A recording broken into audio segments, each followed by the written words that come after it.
Hello friends, my name is Yash Manoj Mahajan.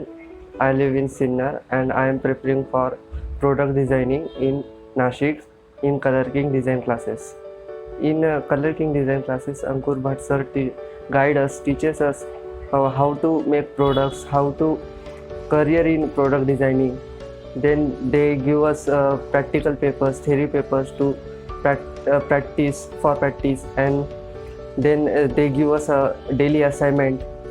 Yeah, so product designing means the process of imagining, creating a product.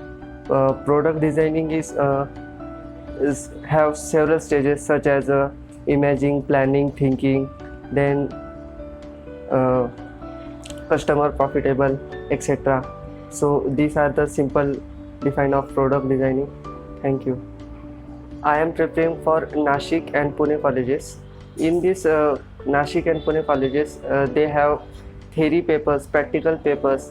They also have studios for practice more. I handle mount board, foam board. I use this and I made their prototypes for these colleges for interview or portfolio.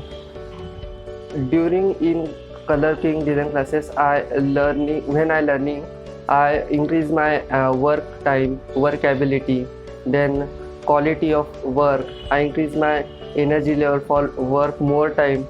I spend more time to in how to make products.